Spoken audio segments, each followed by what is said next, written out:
Good morning, students. Today I am going to explain the second poem of First Flight, Fire and Ice, written by Robert Frost. In this poem, the poet is analyzing about the end of the world. Poem deals with the two possible causes for the end of the world, that is fire and ice. In this poem, the fire symbolize desire. Fire किसको symbolize कर रही है? Desire को, यानी कि हमारी इच्छा को. And the second is ice, जो किसको सिंबलाइज कर रहा है? हेट, यानी कि नफरत को. So in this poem the poet saying कि अगर दुनिया का अंत होगा तो किन कारणों की वजह से होगा, जो कि दो रीज़न हैं. कौन कौन से कारण हैं वो? Fire and ice. फायर जो सिंबलाइज करता है डिज़ायर यानी हमारी इच्छा को, एंड आइस जो सिंबलाइज कर रहा है हेट यानी कि हमारी नफ़रत को. सो चलिए हम जानते हैं कि फायर एंड आइस से कैसे दुनिया का अंत होगा. So first we read the stanza. Some say the world will end in fire. Some say in ice. From what I have tasted of desire, I hold with those who favor fire. Some say. कुछ लोग कहते हैं. तो this is not the opinion of the poet, this is the opinion of the other people,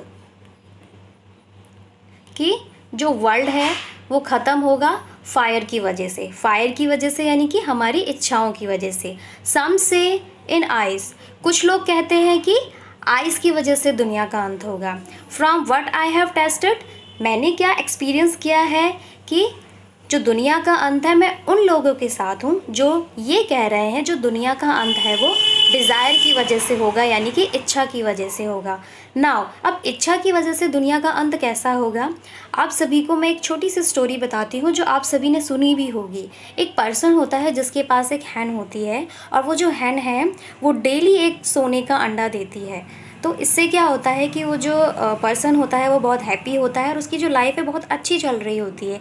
लेकिन एक दिन क्या होता है, उसकी डिज़ायर जो होती है, उसकी जो एक्सपेक्टेशन होती है वो बहुत ज़्यादा हाई हो जाती है. एंड वो सोचता है क्यों ना मैं इस हैन को एक दिन मार दूं और इसके सारे अंडे ले लूं, जिससे मैं बहुत ही ज़्यादा रिच बन जाऊंगा. एंड फिर वो क्या करता है, फिर कुछ दिनों बाद वो उस हैन को मार देता है. एंड यू नो कि फिर बाद में क्या होगा कि उसको एक भी अंडा नहीं मिलता. इसी तरह जो डिज़ायर है, हमारी जो ख्वाहिशें हैं, वो जब इतनी ज़्यादा जब बढ़ जाती हैं तो वो लालच को बढ़ावा देती हैं. और आप सभी को पता है कि लालच अच्छी बात नहीं है. So now we read the stanza second. But it had to perish twice, I think I know enough of hate to say that for destruction ice is also great and would suffice. Perish, perish का मतलब है ख़त्म होना यानी कि die. Suffice यानी कि being sufficient होना यानी कि enough, पर्याप्त होना.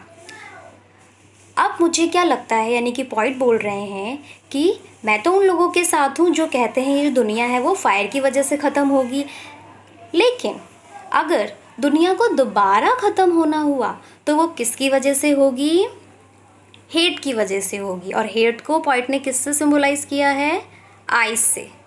ओके, सो वो कहते हैं कि अगर दुनिया फर्स्टली तो फायर से ख़त्म हो रही है, सेकंड किससे होगी? हेट से. नफ़रत दुनिया को ख़त्म करने के लिए क्या है? काफ़ी है, यानी कि सफिशिएंट है. अब नफ़रत कैसे?